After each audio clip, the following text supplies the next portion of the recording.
안녕하세요. 11-17 사도행전 18장에서 19장까지 말씀 함께 읽도록 하겠습니다. 사도행전 18장 18절입니다. 바울은 더 여러 날 머물다가 형제들과 작별하고 배 타고 수리아로 떠나갈새 브리스길라와 아굴라도 함께 하더라. 바울이 일찍이 서원이 있었으므로 갱그라에서 머리를 깎았더라. 에베소에 와서 그들을 거기 머물게 하고 자기는 회당에 들어가서 유대인들과 변론하니 여러 사람이 더 오래 있기를 청하되 허락하지 아니하고 작별하여 이르되 만일 하나님의 뜻이면 너희에게 돌아오리라 하고 배를 타고 에베소를 떠나 가이사랴에 상륙하여 올라가 교회 안부를 물은 후에 안디옥으로 내려가서 사도 바울이 에베소에 드디어 가게 됩니다. 그리고 거기서 이제 브리스길라와 아굴라도 지금 함께 하고 있는데요.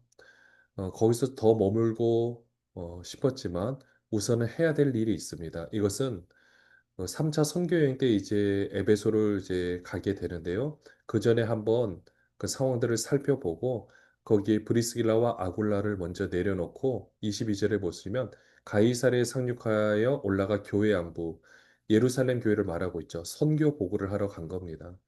그렇게 해서 2차 전도 여행 때 있었던 모든 일에 대해서 보고를 하고 그 다음에 안디옥으로 내려갔다. 수리 안디옥으로 이제 내려가게 된 거죠. 24절부터 보시면은요. 알렉산드리아에서 난 아볼로라 하는 유대인이 에베소에 이르니 이 사람은 언변이 좋고 성경에 능통한 자라. 그가 일찍이 주의 도를 배워 열심으로 예수에 관한 것을 자세히 말하여 가르치나 요한의 세례만 알 따름이라. 그가 회당에서 담대히 말하기 시작하거늘 브리스길라와 아굴라가 듣고 데려다가 하나님의 도를 더 정확하게 풀어 이르더라.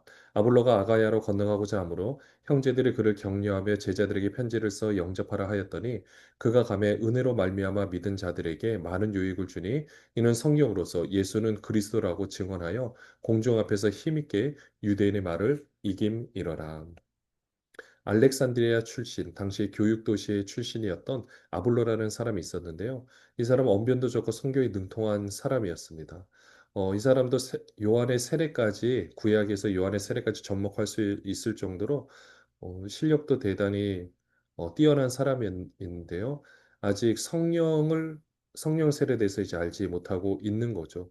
그렇게 해서 26절에 보시면 브리스길라와 아굴라가 지금 에베소거든요. 거기서 이 아볼로에게 하나님의 도를 자세히 가르치게 되고 이 아볼로를 이제 바로 아가야 지방 27절에 보시면 아가야로 건너가고자 한다라는 것은 아가야가 고린도 교회죠. 고린도 교회의 제2대 담임 목사로 이제 추천해서 보내는 겁니다. 그리고 편지를 써 영접하라 한 거죠. 가서 은혜로 말미암아 믿은 자들에게 많은 유익을 주었다라고 기록하고 있습니다. 그것은 성경으로서 예수는 그리스도라고 증언하여 공중 앞에서 힘있게 유대인의 말을 이겼기 때문이죠.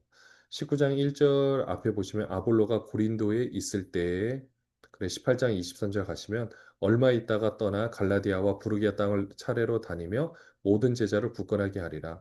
이 18장 23절은 사도 바울이 지금 이렇게 움직이고 있는 것을 말하고 있는 겁니다. 그렇게 하고 나서 그러니까 얼마 있다가 떠나라는 것은 지금 좀 전에 수리 안디옥 교회 사도 바울이 도착을 했어요.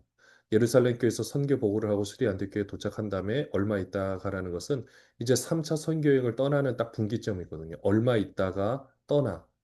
이제 3차 선교 여행의 시작입니다. 계획을 하고 떠난 거예요. 나름대로 이 구상을 하고 떠나게 되었습니다. 19장 1절 후반절 보시면요. 바울이 윗지방으로 다녀 에베소에 와서 어떤 제자들을 만나 이르되 너희가 믿을 때 성령을 받았느냐 이르되 아니라 우리는 성령의 계심도 듣지 못하였노라. 바울이 이르되 그러면 너희가 무슨 세례를 받았느냐 대답하되 요한의 세례니라. 바울이 이르되 요한이 회개의 세례를 베풀며 백성에게 말하되 내 뒤에 오시는 이를 믿으라 하였으니 이는 곧 예수라 하거늘 그들이 듣고 주 예수의 이름으로 세례를 받으니 바울이 그들에게 안수함에 성령이 그들에게 임하심으로 방언도 하고 예언도 하니 모두 12사람쯤 되니라.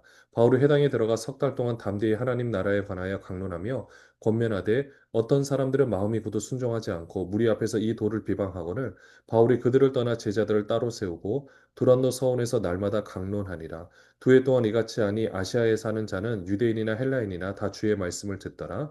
하나님이 바울의 손으로 놀라운 능력을 행하게 하시니 심지어 사람들이 바울의 몸에서 손수건이나 앞치마를 가져다가 병든 사람에게 얹으면 그 병이 떠나고 악기도 나가더라. 이에 돌아다니며 마술하는 어떤 유대인들이 시험 삼아 악기 들린 자들에게 주 예수의 이름을 불러 말하되 내가 바울이 전파하는 예수를 의지하여 너에게 명하노라 하더라. 유대의 한 제사장 스게와의 일곱 아들도 이 일을 행하더니 악기가 대답하여 이르되 내가 예수도 알고 바울도 알거니와 너희는 누구냐 하며 악기 들린 사람이 그들에게 뛰어올라 눌러 이기니 그들이 상하여 벗은 몸으로 그 집에서 도망하는지라. 에베소에 사는 유대인과 헬라인들이 다 이 일을 알고 두려워하며 주 예수의 이름을 높이고 믿은 사람들이 많이 와서 자복하여 행한 일을 알리며 또 마술을 행하던 많은 사람이 그 책을 모아 가지고 와서 모든 사람 앞에서 불사르니 그 책값을 계산한즉 은 5만이나 되더라. 이와 같이 주의 말씀에 힘이 있어 흥황하여 세력을 얻으니라.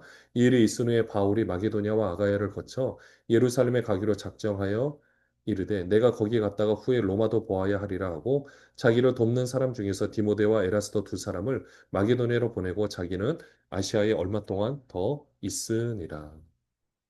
사도 바울이 드디어 3차 선교행 출발을 하고 꿈에 그리던 에베소를 이제 가게 됩니다.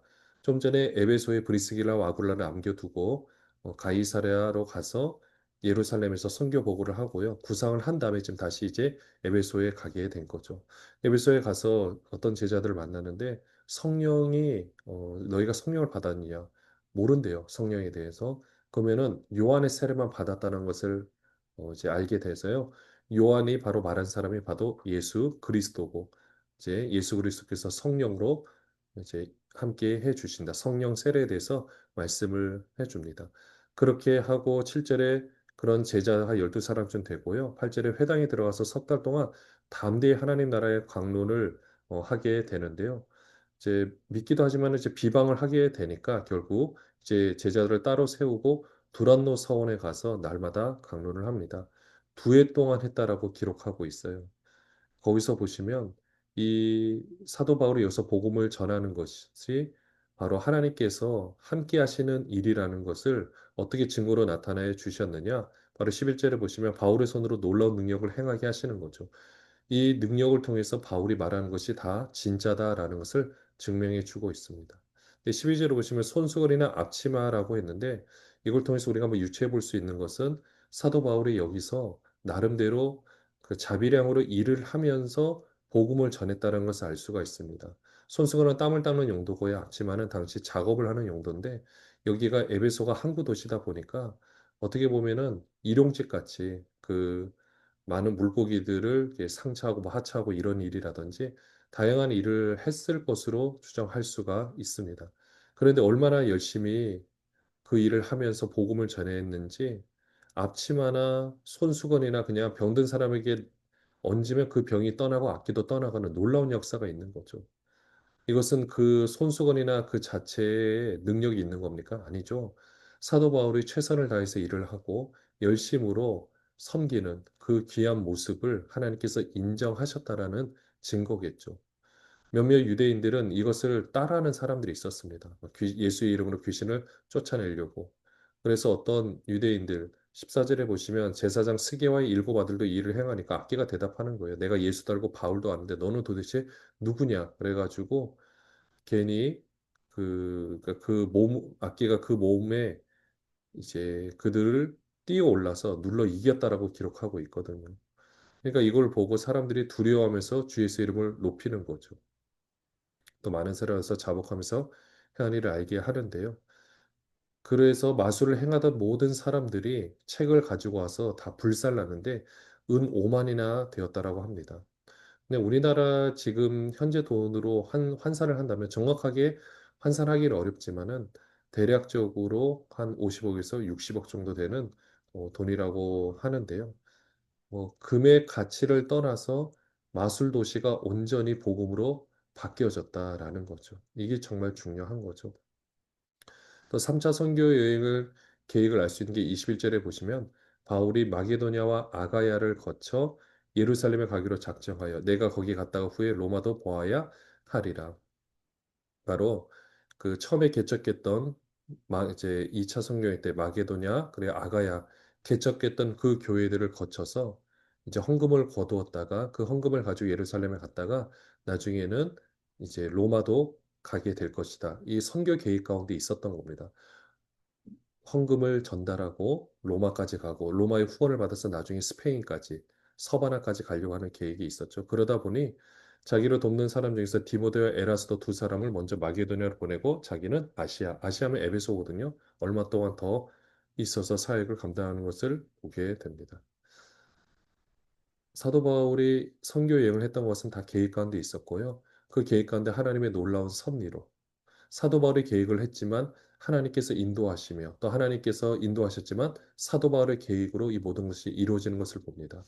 오늘도 우리 삶 가운데서 우리가 하나님의 일을 하고자 한다면 먼저 우리 하나님 앞에서 우리의 계획을 세우고 또 그 계획을 세워서 하나님의 뜻이 우리의 계획을 통해서 이루어질 수 있도록 기도로 준비하고 또 매번 깨어 있어서 성령 하나님께서 인도해 주신다는 것을 믿음의 눈으로 바라보며 우리 일을 감당하는 것이 중요합니다. 오늘도 우리 맡겨진 귀한 사명 잘 감당하는 저와 여러분이 되시기를 주님의 이름으로 축원합니다. 기도하겠습니다. 하나님 아버지, 오늘도 우리의 삶을 아름답게 써 주시옵소서. 우리의 계획을 통하여 하나님의 놀라운 역사가 이루어지고 하나님의 놀라운 역사가 우리의 계획을 통해서 이루어지게 하여 주시옵소서. 예수 그리스도의 이름으로 기도합니다. 아멘.